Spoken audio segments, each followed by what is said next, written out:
Hi guys, me again, just with an update on the finished base of the rescue bird nests. If you consult your chart previous to actually doing it, you will note that you can make different sizes based on the round number of your base. So the smallest, and I would guess newborn base would be 3 base rounds, and then go across to your number of side rows and do 4 side rows. Oh gosh, where am I? Okay, so do 3 bottom rounds and then 4 rounds up. Since we did all 12 base rounds go across, we will need 19 side rows, and this will be the ones that kind of fold down. So don't panic about that. Don't stitch those to the bottom. Remember how they noted that. And then the other note that I saw when creating the sides of your nest, SC in the back loop of every stitch for the first round only. And I wanted to be able to show our new friends, our newbies, our beginner friends, as the yarn falls out of my lap, what that means. And so here is our beginning marker. I have 72 because I did 12 rounds because I didn't read the directions first. And my next stitch is going to be in the back. Okay, so of course your full stitch is both sides, right? So if you're going to do the back stitch only, and it's only for the first round of the base, so you're going to want to, oh gracious goodness, you're going to want to do that, and that, and that, and that only for the first round of your base.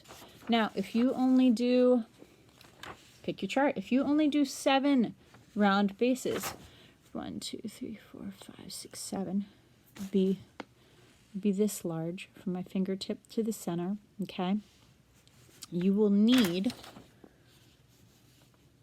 13 side rows, okay? Does that make sense? Does that make sense? And for the first side row, again, you're going to go in only the back loops, and that is so this stays flat and your loops don't kind of pull it up. So this will be flat with your tissue or paper towel or whatever the caregiver puts in there, and then you will stack. Again, you're only doing your single crochet. You're only doing your single crochet, and you will not be increasing for the sides. This is important.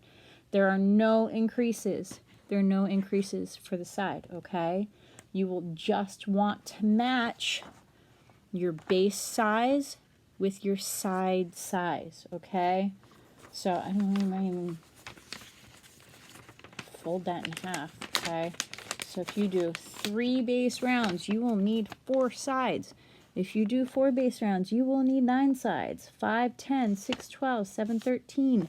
So they need all of these different sizes, and of course, the larger the bird, the bigger the nest. So if you want to do some bitty baby nests, you want to do some medium nests, you want to do some big nests, I would suggest adding a tag to the side. Just do, I wouldn't say post-it note, get a hole puncher, punch something so that they know, and you can put, you know, base diameter, you can put the height, put whatever you need to notate that the caregiver would understand what size it is. So those are the 2 things that I've picked up after actually going through and finishing everything. But if you do the largest one, this is as large as it will be, and it is the 7 inches across. I did find